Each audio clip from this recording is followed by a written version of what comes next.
Hola, ¿todo bien? Comienza ahora una serie inédita de estudios de las profecías de la Biblia. Esta es la serie del Gran Conflicto, y el tema de hoy es el libro que revela todo. Aquí en mis manos tengo la palabra de Dios, la Biblia Sagrada.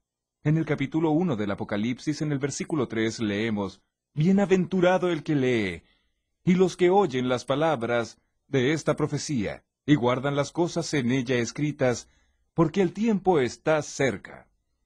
Mi amigo, vivimos exactamente en un tiempo en que el gran conflicto entre el bien y el mal se intensifica cada vez más, y la palabra de Dios, la Biblia Sagrada, es la base, es el libro clave para mostrarnos exactamente en qué posición debemos estar, qué posición tomar en ese gran conflicto. Por ejemplo, para que usted tenga éxito y sea victorioso en esa guerra entre el bien y el mal, es preciso conocer algunas cosas importantes sobre la Biblia. La Biblia Sagrada tiene 66 libros, siendo 39 del Antiguo Testamento y 27 del Nuevo Testamento. Ella fue escrita por aproximadamente 40 personas en un período de aproximadamente 1600 años. Ella ya fue escrita originalmente en 3 lenguas: en la lengua hebrea, en la lengua griega y en la lengua aramea. Y este libro sagrado tiene como autor a nuestro Dios. Él dejó este sagrado libro para que nosotros pudiésemos conocer su voluntad y para que pudiésemos también saber la revelación de Él para nuestra vida, en este contexto de lucha entre el bien y el mal. Acompáñeme ahora, que tengo algo muy importante para mostrarle. Por ejemplo, la Biblia Sagrada está subdividida en 5 pequeñas partes. La primera parte es historia. La segunda es poesía, la tercera profecía, la cuarta evangelios y la última cartas. Vamos a analizar una a una. Por ejemplo, historia. Los libros históricos de la Biblia comienzan en Génesis y van hasta el libro de Esther, incluyendo el libro de Hechos de los Apóstoles que se encuentra en el Nuevo Testamento. La parte histórica de la Biblia, aproximadamente 90% de lo que está escrito allí, se entiende como se lee. Y apenas 10% más o menos fue escrito en un lenguaje simbólico, profético. Entonces, entienda bien, la parte histórica de la Biblia son los libros que registran las historias de la creación, la historia de Adán y Eva, la historia de la caída, la historia de David y Goliat, de Sansón y Dalila, del pueblo de Israel, los libros históricos. Esta es la primera parte de la Biblia. La segunda es poesía. La poesía son los libros que fueron escritos en un lenguaje poético. Por ejemplo, tengo aquí Job, Salmos, Proverbios, Cantares, o sea, Cantar de los Cantares, y también el libro de Eclesiastés.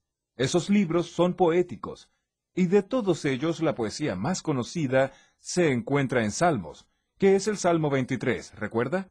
Jehová es mi pastor, nada me faltará. Son los libros poéticos de estos, aproximadamente 85% de lo que está escrito allí se entiende también como se lee, y aproximadamente 15% en un lenguaje también simbólico, figurativo. La tercera parte es la parte de la profecía, que envuelve el libro de Apocalipsis y también el libro de Daniel. La parte profética comienza en Isaías, va hasta Malaquías y, repito, incluye el Apocalipsis y también el libro de Daniel. Esos libros proféticos son los libros que presentan de forma más clara, de forma bien contundente, ese gran conflicto entre el bien y el mal. ¿Entiende? Y aquí es bueno que preste mucha atención. Tengo aquí las informaciones bien actualizadas sobre todo eso. Por ejemplo, el libro de Apocalipsis es el libro más difícil de entender, y también el libro de Daniel. Pero existen otros libros proféticos, como acabé de mencionarle a usted.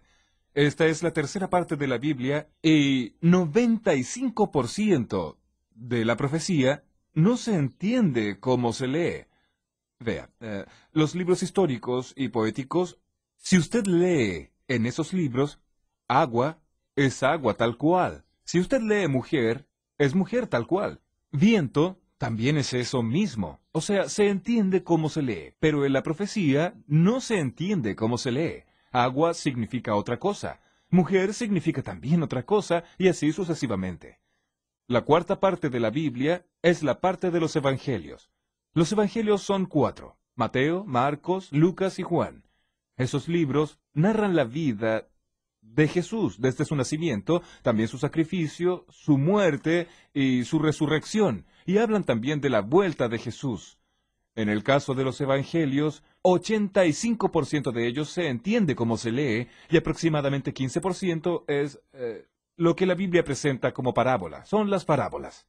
Y la última parte, las cartas o epístolas, que comienzan en Romanos y van hasta Judas, recordando que ese Judas no es Iscariote, sino otro Judas. Así, nosotros tenemos 5 partes de la Biblia, y piense conmigo y acompáñenme en un raciocinio ahora. Ese raciocinio en las 5 partes de la Biblia yo pienso que es la parte más importante para que usted entienda exactamente lo que es y cómo entender la Biblia Sagrada. Volvamos ahora nuestro pensamiento un poquito hacia la parte histórica. La parte histórica de la Biblia, los primeros libros de la Biblia especialmente, esos libros son fundamentales. Porque la verdad, allá en el comienzo en Génesis, especialmente también Éxodo, especialmente estos dos, ellos narran para nosotros el inicio de ese conflicto, y si usted une a Génesis y Éxodo con Apocalipsis, va a percibir que este conflicto entre el bien y el mal comenzó en el cielo. Apocalipsis 12, versículo 7. Después la parte poética viene trayendo mensajes de esperanza, de confort y de seguridad. Después nosotros tenemos las profecías de las que voy a hablar por último. Veamos ahora los evangelios, que son 4. El caso de los evangelios es un caso muy interesante porque 85% de ellos se entiende cómo se lee, y piense conmigo lo siguiente. Jesús estaba andando y encontró un hombre ciego. Colocó la mano sobre él y dijo, «Ve». El ciego vio. Yo pregunto, ¿esto es simbólico o esto aconteció de hecho? Con certeza, aconteció de hecho. Y piense en otro acontecimiento. Jesús estaba caminando y encontró un paralítico y le dijo, «¿Qué quieres que yo haga?». Y el paralítico dijo, «Señor, yo quiero quedar bien, yo quiero andar». Y Jesús entonces dijo, «Levántate, toma tu cama y anda». Y el paralítico se levantó y anduvo. ¿Esto es simbólico o literal? Con certeza que es literal, porque esto aconteció de hecho. Ahora piense de otra forma. Jesús dijo en cierta ocasión, «Yo soy el buen pastor y tú eres la oveja». Yo pregunto, ¿usted es una oveja? Claro que no. Usted es una persona. Tiene 2 piernas, 2 pies. Una oveja tiene 4, ¿no es verdad? Entonces usted no es una oveja, pero Jesús dijo que usted es una oveja y dijo que Él es pastor. Ahí usted tiene un lenguaje simbólico, un lenguaje figurativo. Jesús también mencionó y advirtió con respecto al trigo y la cizaña. El trigo son las personas fieles y la cizaña son las personas infieles. Ahí usted percibe otro lenguaje simbólico.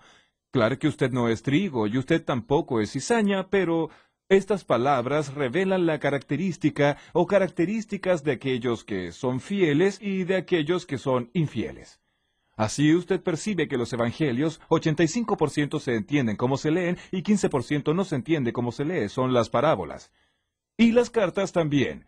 Las cartas o epístolas, 90% se entiende cómo se lee y 10% no. Pero lo más interesante está ligado a la profecía. Las profecías de la Biblia fueron escritas en un lenguaje simbólico, especialmente el Apocalipsis y el libro de Daniel, y están cargados de simbolismos. Y esto es algo que preocupa a mucha gente. Y hay muchas personas que no les gusta estudiar profecías, porque no entienden. Vamos a observar algunas cosas de las profecías. Abra su Biblia ahí. Yo voy a abrir la mía aquí también para dar un ejemplo. Veamos Apocalipsis capítulo 7, el versículo 1. Aquí dice... ¿Abrió su Biblia? Ok, entonces vamos a leer. Después de esto vi 4 ángeles de pie en las 4 esquinas de la tierra, conservando seguro los 4 vientos de la tierra, para que ni el viento soplase sobre la tierra, ni sobre el mar, ni sobre árbol alguno. ¿Percibió alguna cosa diferente? Si usted no percibió, voy a ayudarlo. Aquí dice que hay 4 ángeles, en las 4 esquinas de la tierra sosteniendo los vientos. Primer problema. ¿La tierra es cuadrada? ¿O es rectangular? ¿Por qué tiene 4 esquinas? No, la tierra es redonda. No tiene 4 esquinas, pero si no tiene 4 esquinas, ¿por qué el Apocalipsis habla que tiene 4 ángeles en las 4 esquinas de la tierra? ¿Percibió? La profecía no se entiende cómo se lee. Además, Dice que los 4 ángeles estaban sosteniendo los vientos. ¿Será que da para sostener los vientos? ¿Y será que los ángeles están impidiendo que los vientos soplen? Claro que no, porque si esto aconteciera, nosotros estaríamos muertos. Entonces quedó claro que la profecía no se entiende como se lee. Y ahí usted debe pensar, Pastor, ¿cómo es que se entiende? Calma, vamos a llegar ahí. Este es apenas el primer estudio de esta serie. Vea otro ejemplo. Abra su Biblia en Apocalipsis 12 y vea conmigo lo que dice Apocalipsis 12. El versículo primero: apareció en el cielo una gran señal, una mujer vestida del sol, con la luna debajo de sus pies, y sobre su cabeza una corona de 12 estrellas. ¿Y ahí? ¿En su ciudad, en su calle, en su barrio, usted ya vio una mujer así? Claro que no, no existe. Las mujeres son bonitas, no hay duda alguna al respecto, pero una mujer como está aquí no existe. Y si no existe, ¿por qué el Apocalipsis presenta una mujer así? ¿Entiende? Una prueba más de que la profecía no se entiende como se lee hasta porque una mujer así no existe. ¿No es verdad? Y si usted observa aquí el capítulo 13, aquí está lo que a las personas les da miedo, quedan asustadas. Pero no tenga miedo porque la Biblia nos va a revelar todo. En esta serie del gran conflicto, ve Apocalipsis 13, versículo primero. Vi salir del mar una bestia que tenía 10 cuernos y 7 cabezas, y sobre los cuernos 10 diademas, y sobre las cabezas nombres de blasfemia. ¿Y? Imagina una bestia saliendo del mar. Eso es asustador, ¿no? Y algunas personas encuentran que es pecado ir a la playa porque la bestia va a salir del mar. ¡Qué absurdo! ¿No es así? ¿Sabe por qué las personas se equivocan? ¿Sabe por qué las personas interpretan erradamente la Biblia y predican una cosa que la Biblia no dice y no enseña? Es justamente porque no estudian la Biblia. Y usted debiera ser felicitado porque está aquí hoy estudiando la Biblia con nosotros. En Mateo capítulo 22, versículo 29 está escrito así: erráis, ignorando las Escrituras y el poder de Dios. Ese es el problema de las personas. No estudian la Biblia, por eso se equivocan. Pero tengo certeza absoluta que a partir de hoy usted no errará más, porque vamos a conocer la verdad de la Biblia. La Biblia nos revelará todo lo que usted precisa saber para vencer en ese gran conflicto, para ser victorioso en esa guerra entre el bien y el mal. Además, yo quiero decirle lo siguiente. Jesús estuvo en este mundo. Jesús vino a este planeta hace más o menos 2000 años atrás. Y Jesús murió en la cruz. Y cuando Él murió en la cruz, Él estaba pagando el precio del pecado. Ahí, en la cruz, Él estaba conquistando la humanidad y venciendo esa lucha entre el bien y el mal. O sea, en ese gran conflicto, Jesús ya es victorioso. Es una gran noticia para usted. Si usted tiene a Jesús en el corazón, si usted anda con Jesús, entonces usted también es más que victorioso. ¿No es maravilloso saber de eso? Por eso es importante estudiar la Biblia. Y ahora, piense conmigo en la frase final. Acompáñeme, acompáñeme. Aquí hay una frase final para usted. Por favor, venga más cerca. Vamos a conversar. Puede acercarse un poquito más. Un poco más. Mire dentro de mis ojos. ¿Está viendo? Es lo siguiente. Yo no le conozco. No sé su nombre. No sé quién es usted y no sé dónde vive, pero sé que debe tener sus luchas, sus problemas, sus dificultades. Dios le conoce a usted y Dios también me conoce. Y yo no sé exactamente por qué usted está aquí hoy estudiando la Biblia. Pero una cosa le digo, en nombre de Jesús. En Juan 8:32 está escrito aquí en la palabra de Dios lo siguiente: y conoceréis la verdad, y la verdad os hará libres.